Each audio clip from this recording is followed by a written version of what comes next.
Meus queridos, boa noite. Eu vim aqui hoje conversar um pouquinho, muito rapidamente com vocês, em relação a um poeta chamado Mário de Sá Carneiro.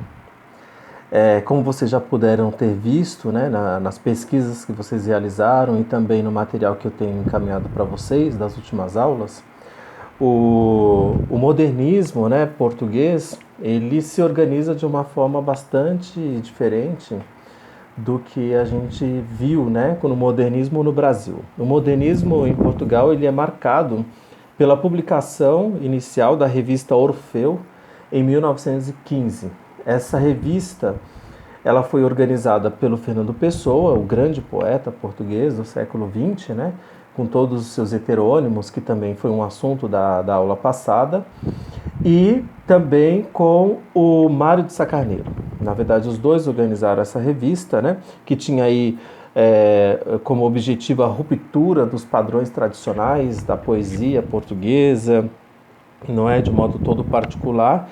E também não posso deixar de dizer que, além dos dois, tinha também outro poeta chamado Almada Negreiros, né?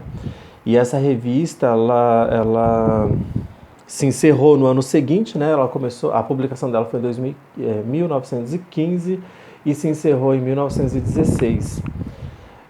O encerramento dessa revista foi de ordem financeira, né? Quem financiava essa revista era o pai do Mário de Sá Carneiro, né? Que em 1916, passando por certa dificuldade financeira, ele corta, né, a mesada que ele enviava para o Mário de Sá Carneiro e, consequentemente, corta também o financiamento da revista, né? E também em 1916, logo após esse episódio, a gente tem o fatídico evento que é o suicídio do Mário de Sá Carneiro, né? O Mário de Sá Carneiro se suicida em 1916. Então, focando hoje um pouquinho sobre o Mário de Sá Carneiro, ele nasceu em 1890, né? E, como eu disse, falece aí por meio desse suicídio em 1916, quando ainda ia completar os seus 26 anos. Ele nasceu em Lisboa, não é? Portugal, mas morou durante muito tempo em Paris, inclusive vai para lá para fazer o curso de Direito. Seus poemas, né, os poemas do Mário de Sá Carneiro, eles são de cunho muito autobiográfico, né, intimista. A gente já até falou sobre o intimismo, né, quando a gente discutiu sobre o Camilo Peçanha e também nas poesias da Flobela Espanca. Inclusive eu pedi para vocês lerem 2 artigos sobre isso, né, que falava sobre os aspectos da poesia intimista na poesia os aspectos da escrita intimista na poesia da Flobela Espanca. Então é uma coisa que a gente já discutiu bastante e que também vai ser recorrente na escrita do Mário de Sá Carneiro. O Mário de Sá Carneiro não escreveu apenas poemas, né? Mas como eu concordo com a fala do Márcio Moisés, um grande especialista da literatura portuguesa, que dizia que mesmo quando Mário de Sá Carneiro escrevia prosa, escrevia narrativas, escrevia peças teatrais, ele também escrevia num formato de poemas, né, de poesias. Então, ele é essencialmente um poeta, né? E esses poemas, essa escrita do Mário de Sá Carneiro vai sempre refletir, sendo essa escrita intimista e autobiográfica, sempre vai discutir, vai refletir sobre a insatisfação constante da sua vida. Eu sempre acho problemático a gente relacionar a vida do poeta à escrita. Mas o Mário de Sá Carneiro, ainda que a gente faça isso, e que é um exercício que a gente precisa fazer mesmo, né?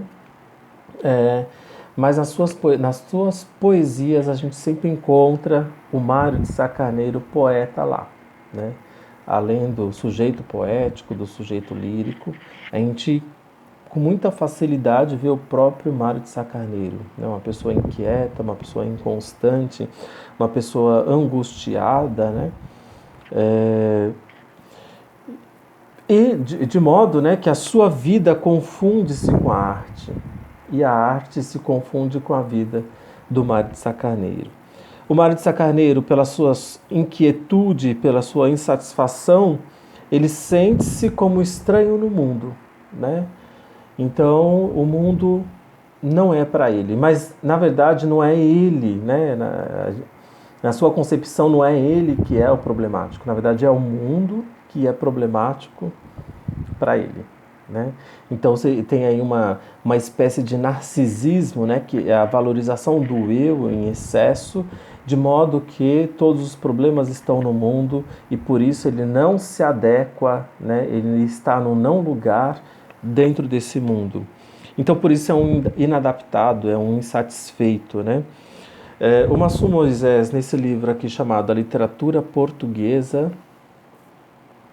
ele faz um comentário bastante interessante na página 306, eu vou ler para vocês, que ele diz o seguinte: quando o processo de estranheza do Mário de Sá Carneiro atinge o máximo, o poeta se volta angustiadamente para a própria alma, cujo labirinto passa a sondar com ânsia de ali se encontrar, encontrando seu eu profundo, ou de encontrar o mundo apropriado à sua inquietação sideral.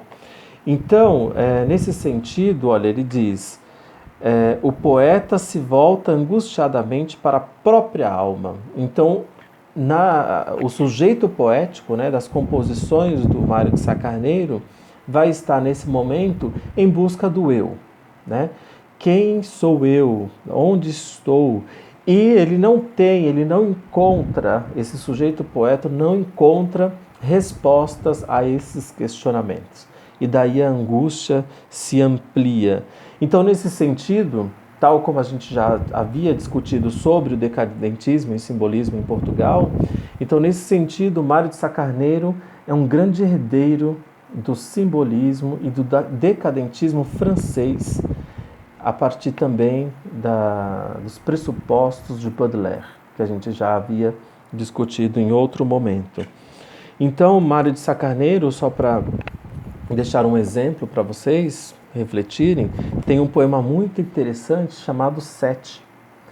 E ele diz o seguinte nesse poema: eu não sou eu, nem sou outro, sou qualquer coisa de intermédio, pilar da ponte de tédio que vai de mim para o outro. Esse poema ele é muito significativo porque ele vai mostrar justamente essa inadequação ao mundo, né? Quem sou eu? Eu não sei, né? Diz o sujeito lírico. Eu não sou eu.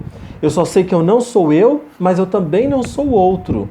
E eu não sou eu, não sou o outro, eu sou um pilar dessa ponte que vai de uma ponta a outra, ou seja, eu estou no meio.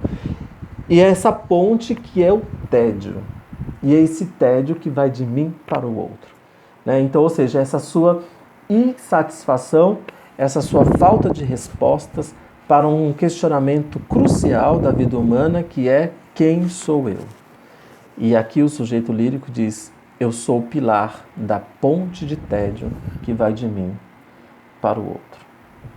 Boa noite.